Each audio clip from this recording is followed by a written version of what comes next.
Hello and welcome to Programming Like It's 1979. Today we are going to take a look at a game from 1980, yet another in the Avalon-Hill series of historical war games for the Apple II. This time it's Midway. In a previous video, I showed you what I considered to be a formative game for me, Nuke War, also by Avalon-Hill. And we also played through B-1 Nuclear Bomber. Now, both of these games, unremittingly grim, perhaps appropriate for a time when the Fallout series is just showing up on Amazon. Both of these games dealing with a hypothetical nuclear war. If there is a warning, you will hear it before the bomb explodes. But sometimes, and this is very, very important, sometimes the bomb might explode without any warning. Then the first thing we would know about it would be the flash. And that means duck and cover fast, wherever you are. There's no time to look around or wait. Be like Bert. When there is a flash, duck and cover, and do it fast. Midway is much less grim. It is a simulation of sorts of the World War II Battle of Midway between the Americans and Imperial Japan. So let's take a look at what we've got here. If we look at the Hello program, it is exactly as simple as you would expect it to be. It just runs the program Midway. And if you have an original disk of this, that's all that's on the disk. Now, most people who pirated these games, which is to say nearly everyone with an Apple II, would have had Midway on a different disk, a pirated disk, that had more or less all of the Avalon-Hill games on one disk. This is a disk that is much more like what we might have seen back in the days of high piracy. I've actually seen discs with all of the Avalon-Hill games on them, at least to my memory. Let's see what our Hello program is here in this world. Oh, I did it again.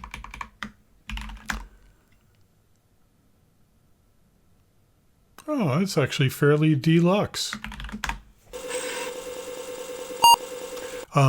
This would be a typical pirate scenario before you really had organized pirate groups, people making splash screens and putting their names on things. The other interesting thing to note here is that A on the left of the block size, and that A indicates that Midway, unlike many games for the Apple II, was written in AppleSoft BASIC, and we'll take a look at it in a little while.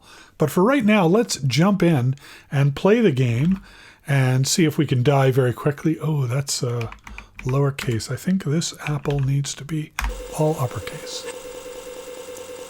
Little bit of disk action here, and Midway Campaign. I'm glad to see that I did remember it was 1980. So the game really throws you into it with nothing at all. There is a manual for the game, and that's very helpful if you're playing it. You can see we've got fleet commands here. If we hit a question mark, it should actually give us help. All right. So we can set the course of our task forces. We can see the status of them. We can draw the map, which we just did. We can issue an aircraft command, or we can pass time. And if we hit the enter key or the return key, that will be equivalent to, I believe, pass 1 hour. So let's look at the status of our task forces. We have 3 carriers and Midway. Now, if I recall correctly, I want to say that the Yorktown is in Task Force 16 and the Enterprise and Hornet are in 17. We don't see what their course is right now, do we? Now, this is odd. For 16, you type 6. No, I'm wrong. Let's see, 16. All right, so let's have Task Force 16 go due west, which I happen to know is 270 degrees. And let's have Task Force 17 go southeast, probably east-southeast. We'll send them at about 240 degrees. All right. We don't control the speed, unlike in some other naval games like Dreadnoughts. The other thing I want to do here is let's get right into the aircraft menu. So historically, Midway was caught not completely flat-footed, but largely flat-footed. They got a brief warning. They did manage to scramble their planes. So I'm going to go ahead and I think if I just type M, that'll do Midway. Now we have another submenu. We could arm, launch, or put things on cap. So let's put half of our Midway F4Fs. Let's put 10 of them on cap. And let's then arm the rest of them. So I think 4. And I don't actually remember how many dive bombers and torpedo bombers I had, but I think if you give a ludicrously large number, it should arm all of them. So let's look at our status again. One of the problems that the Japanese faced was the decisions about whether to recover and rearm their planes and what to arm them with. And the process for them took hours and hours. Now, I don't know that the U.S. was as slow, but certainly it wasn't instant. But nonetheless, I'm going to be a little ahistorical, and I'm going to just have everything armed right away. So for the fleet command, let's do Enterprise. We'll put 10 planes on cap, and we'll arm the rest. For Hornet, we'll also put 10 planes on cap and arm the rest. 27, 35, 15. Oops. Oh. No, 17, 35, and 15. Make sure we're not wasting any. And lastly, we're going to issue an aircraft command to the Yorktown. We'll put, I think the Yorktown is by itself, right? So let's give it a few more in cap. And we'll arm 10, 37, 13. Now, we don't have anyone to launch these at, so we're just going to pass some time. We'll pass 1 hour to make sure we see how that works. All right, that's excellent. I have to believe contact 1 at position 4-8. 1, 2, 3, 4. Neither of these look like 4-8, right? 1, 2, 3, 4, 5, 6. Neither of these look right. Well, I'm going to believe that this is 0, 0, and it's just miscounting. So I think contact 2 is the one we actually care about.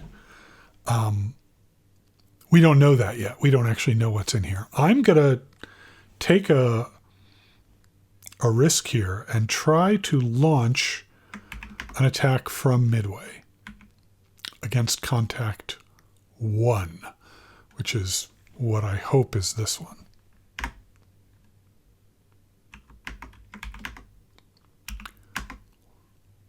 Midway, launch 1. Out of range.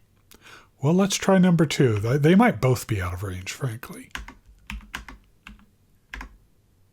Okay, well, this actually did give us some new information that I probably could have gotten by just reading the manual.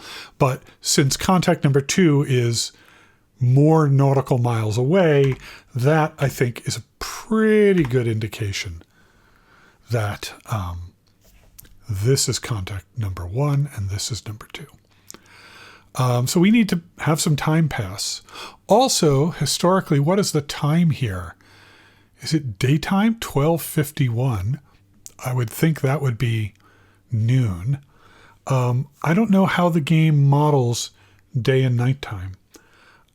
It may be that we can't launch during the night. Let's have 5 hours pass.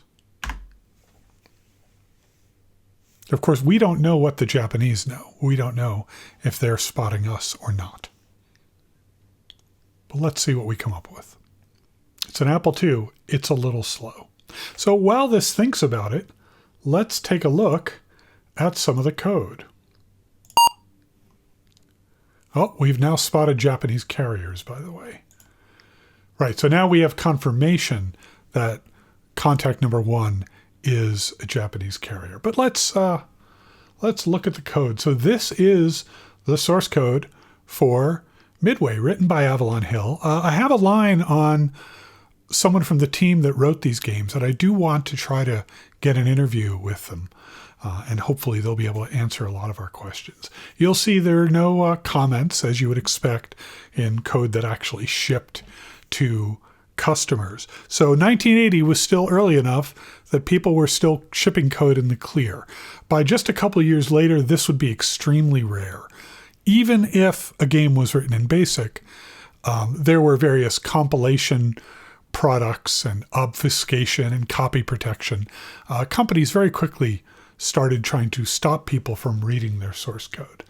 But it's fairly dense, so we start right up the top by listing, I'm not in my Emacs window, excuse me.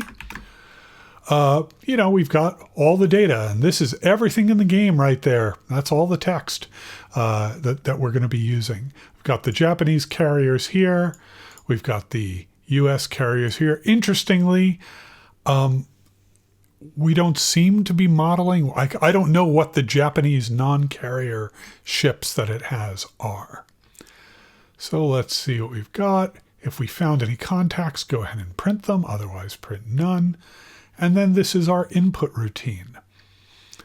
So let's see, commands. Fleet command. Okay. So if your fleet command is just enter, as I said, then we're going to interpret it as 0. That's interesting. Okay, if it's one of these letters, then go ahead and get it. Right, if it's none of these, print the help. Graph commands. All right. Strike already arming. See if we can get past this to where time actually passes. Right. So over here, this routine here is probably what was taking all that time while time was passing. Essentially, it's rolling some random numbers, right? And kind of deciding, has anyone spotted anything? So I wanted to dig into this search question a little more and use that as an excuse to actually look at the code. So when we look at the manual, what we see is that the US does have an advantage in search, and they tell us a little bit about the formula, that the probability for spotting an enemy is higher than normal around noon, and for the US player, there's also a period around dawn when their advantage is a little higher, probably because they're coming from the east. And so given that, does that help us decode what's going on here? And it turns out it does. So taking a look at this, we had identified where the spotting code is happening, but it's pretty dense, right? So this p-value here is the basic probability that a ship is going to be spotted. And you could see some of the logic here. T is the current time, and so this greater than 720 and less than 780 is the time between noon. So you could see the base probability, it's starting as 1 plus 2 times this phrase here, and so that gets a coefficient essentially added to it if we're between noon or before dawn. And then the actual roll happens here, right? And also, that's one of them, and here. And if you'll note here, this is the phrase where we're trying to spot the Japanese ships. It's a random roll. Is that number greater than P, our kind of formula, times S7? And then if we look elsewhere, where the Japanese are spotting us, it's the same thing, only this time it's times S6 rather than times S7. And so that those S6 and S7 values seem important. And indeed, if we search for them, way back at the beginning of the program, we can see that these are initialized to 0.041 and 0.043 respectively. So the Japanese coefficient here is 0.041 and the US coefficient is 0.043, giving the US a slight advantage in spotting. But this code was also confusing the heck out of me because there's this multi-dimensional array here, this F value. And I stared at this for quite a while. We allocate space for it way back at the very beginning. The dimension all the way up here, 5,7. And at first I was like, well, is that a coordinate? What's going on there? What that is that's the data structure for all of the fleets in the game, including the Japanese fleet, including Midway, including the Enterprise, Hornet, and Yorktown. But of course, the task force is considered a fleet, so it's not individual ships. And we actually read the data here, and it's this really nasty nested for loop, which is then going to read things in from these data statements. And so it's a little bit confusing, but the I value in this multidimensional array specifies the fleet, and the J value specifies the record, essentially the type of value being pulled out. So if we look down here, let's find a good example. So the 2 value of this multidimensional array is, have you been spotted? And so you could see here, this is essentially Midway, right?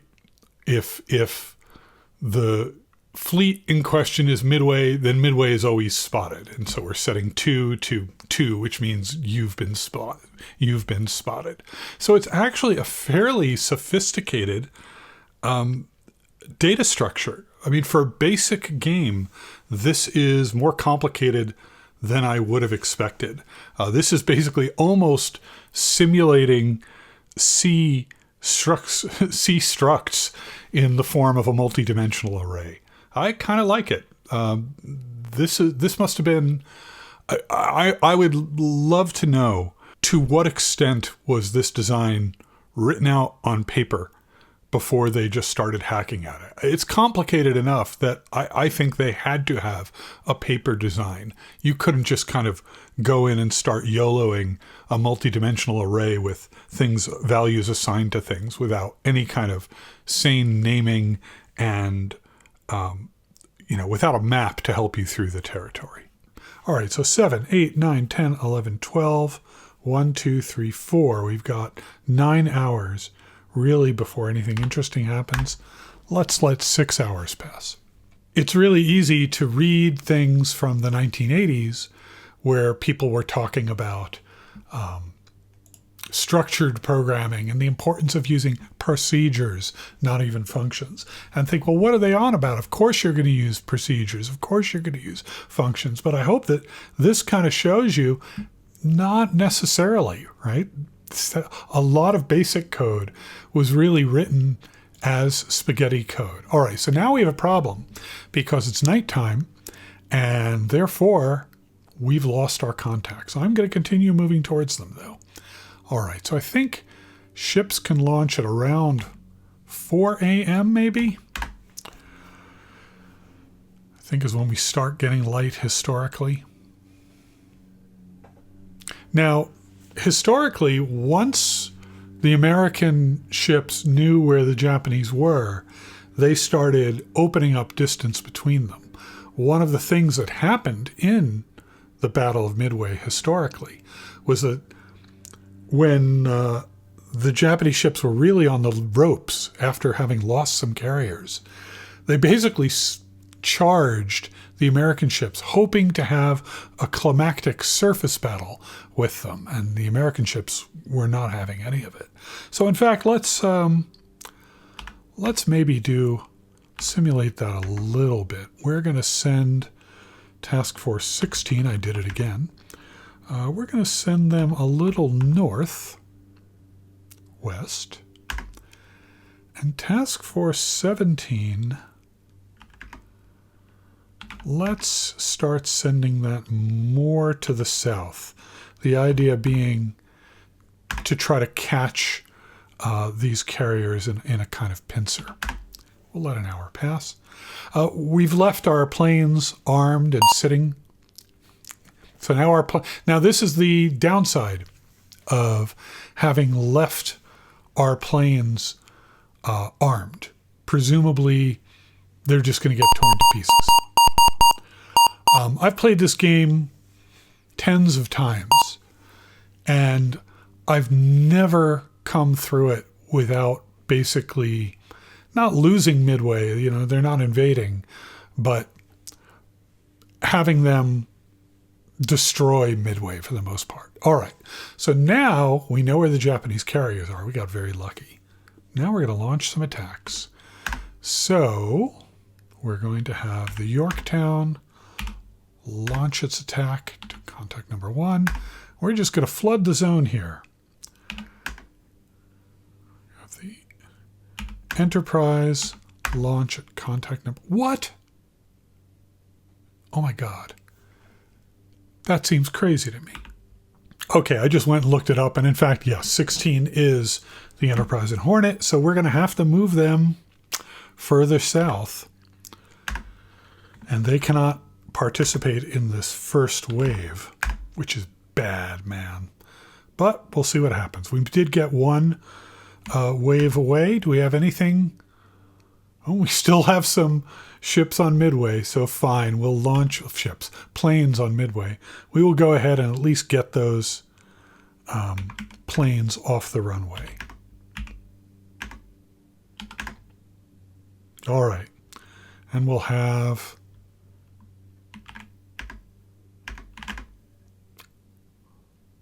Well, let's say 0. See if that brings us to the top of the hour, like we guessed. Okay, first strike's happening. Now, this is going to be rough because they still presumably have all of their cap. Yes. Take that, Akagi. I think Akagi was the flagship.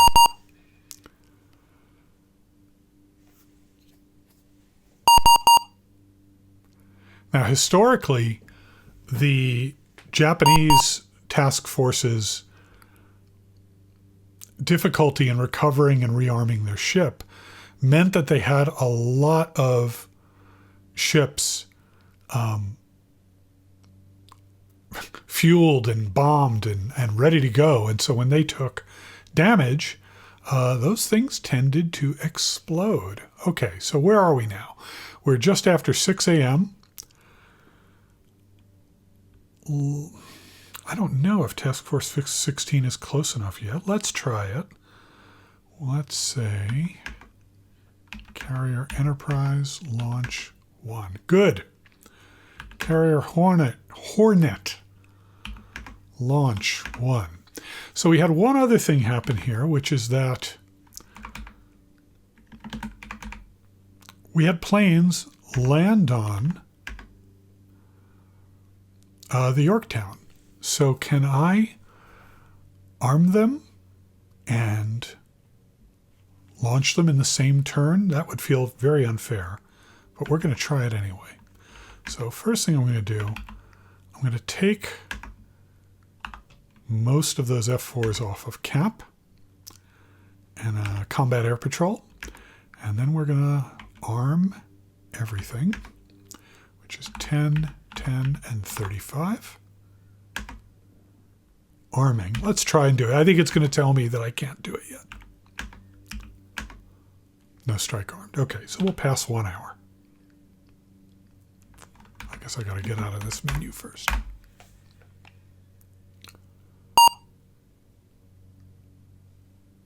Our Midway strike is attacking. Not many planes. Yeah. Historically, this is kind of what happened also. There were some planes launched from Midway, and they didn't all get shot down, but they didn't do any real damage to the Japanese fleet. It was the carrier-based planes that did the job. Hey, they did a hit on Soryu. Good for you guys.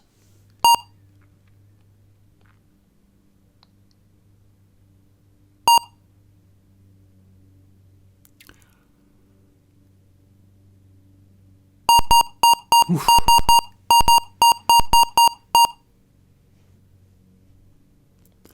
Yeah, the whole, whenever you simulate the Battle of Midway, the whole thing raises so many questions for you about what the Japanese thought they were going to accomplish. I guess the goal was to lure the American carriers into a position where they could be destroyed. Midway itself was just the bait and the trap. All right, so now can we launch our strike from the Yorktown? Contact 1. Strike launched. Here comes our Yorktown strike. Interesting, it's so much closer that that strike got there much faster than the strikes from the Enterprise and Hornet, which are still underway. So one good thing, we did shoot down 10 zeros, which is great, because that means it'll be a little easier for our other strikes, which are now coming in.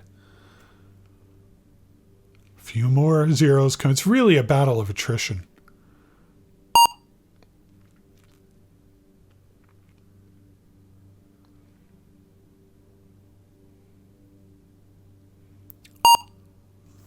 Hey, we had some torpedoes hit. Torpedo hits are vanishingly rare in this game.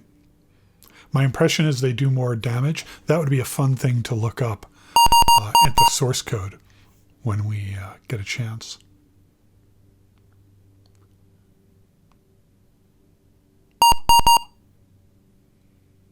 All 4 of these carriers are still... Yes!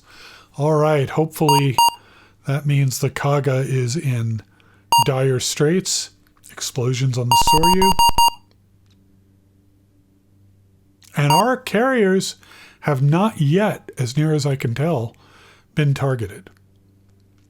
So the Akagi is still in very good shape. The other 3 Japanese carriers have all taken damage.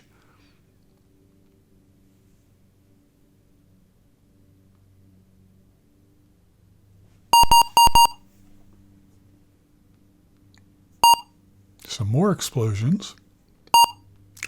1 Japanese carrier down.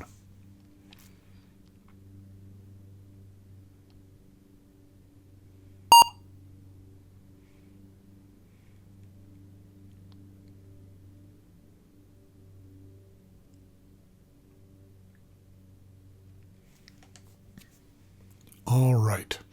So we now have the Yorktown has recovered its strike. Yorktown's lost all of its torpedo bombers. I think Yorktown was the first of the carrier groups to have any planes in the air.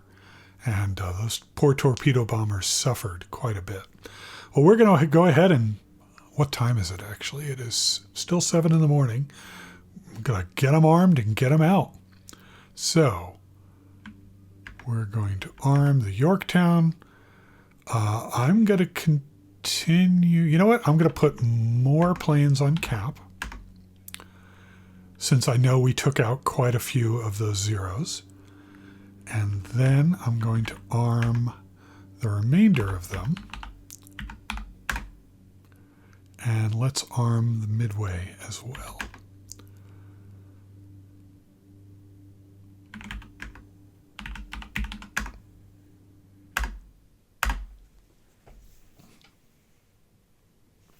All right. Can I launch?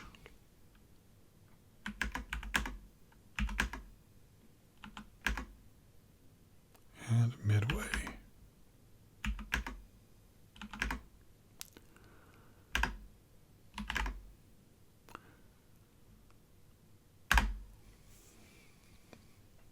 It definitely feels like it's Yorktown F4 some missed carriers. Oh well. Finally got a little more damage on the Akagi. That's good.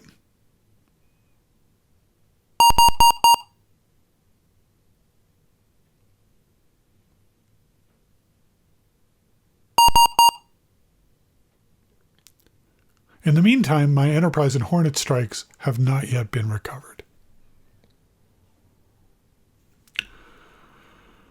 Well, this is happening.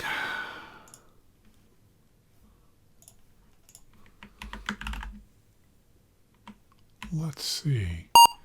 Hit. What I'm curious about here is whether it distinguishes between torpedo hits or bomb hits. And it looks to me like it is not. It looks like it is kind of looping through each of these. Oh, no, I'm actually wrong.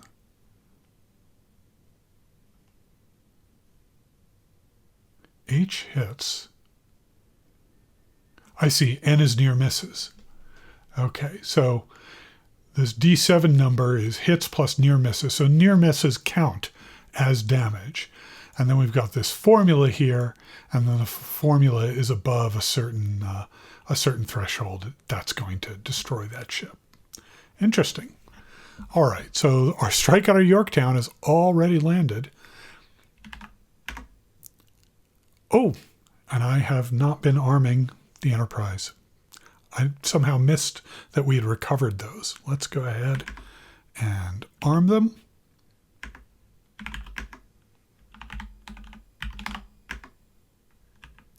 Hornet. It's my tactical reserve. It's entirely on purpose.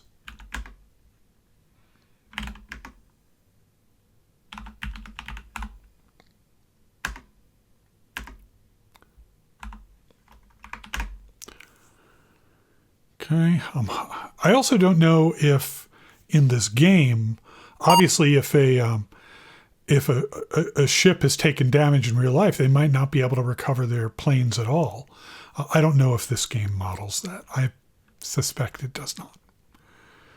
All right, so we're going to launch a strike from the Enterprise.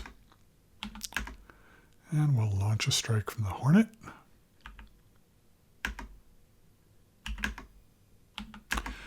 And I want to know what this second contact is. Too far away is what it is.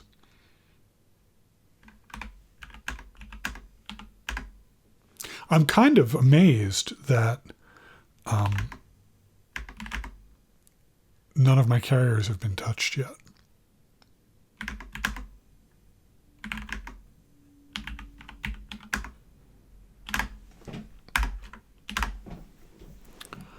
All right, I feel like this wave...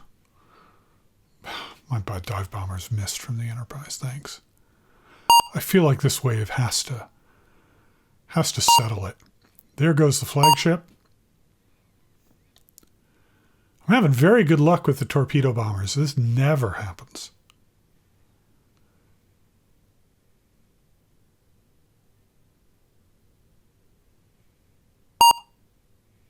Another hit on the Soryu.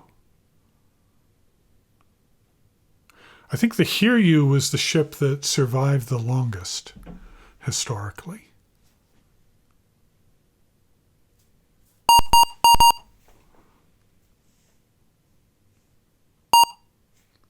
Another carrier down.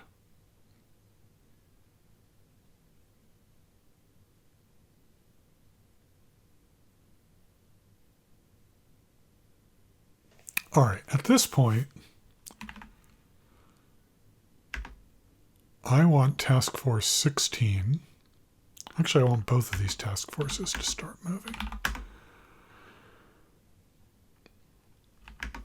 I want them to start moving more southwest because I'm really curious about this this second contact.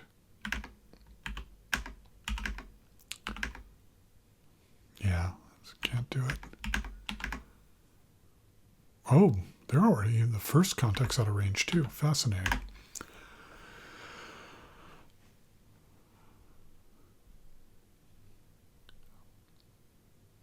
All right, one more time. Once more with feeling.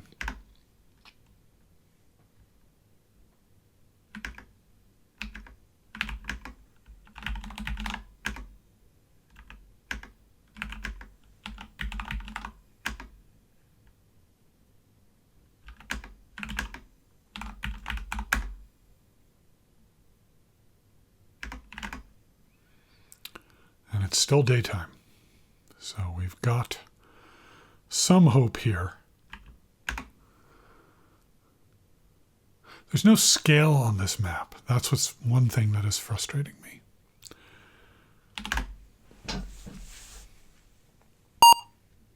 Japanese cruisers. Okay, so that's probably what they are.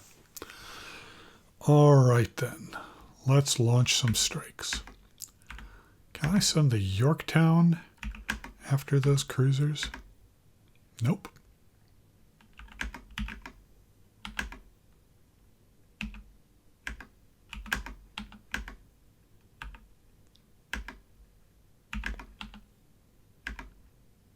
Okay. And let's let an hour pass. I feel like we're so close.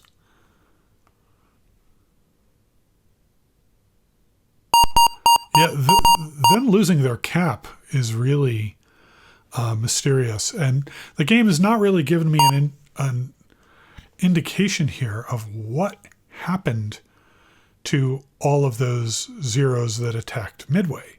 Did they not manage to land? Oh, so at this point I'm just getting victory points because there's no more carriers left to destroy. Game is over.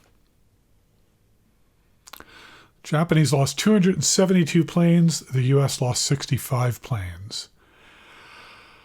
100 points in other hits. U.S. strategic victory as opposed to a marginal victory. And again, if we look at the code here, as I'm in the wrong window, right up here, basically your victory point margin. If you have more than 2,000 victory points, or if the margin is that big, it's a strategic victory. If it's less, it's a tactical. If it's less than that, it's a marginal victory. So what does it say? It just says Japs. That's very problematic. So this is Midway. These games were something else, man. Avalon-Hill was, of course, a board game manufacturer, and it was really interesting to me. There were stores that sold computer games. People were trying to make a career out of this, but the market was so small.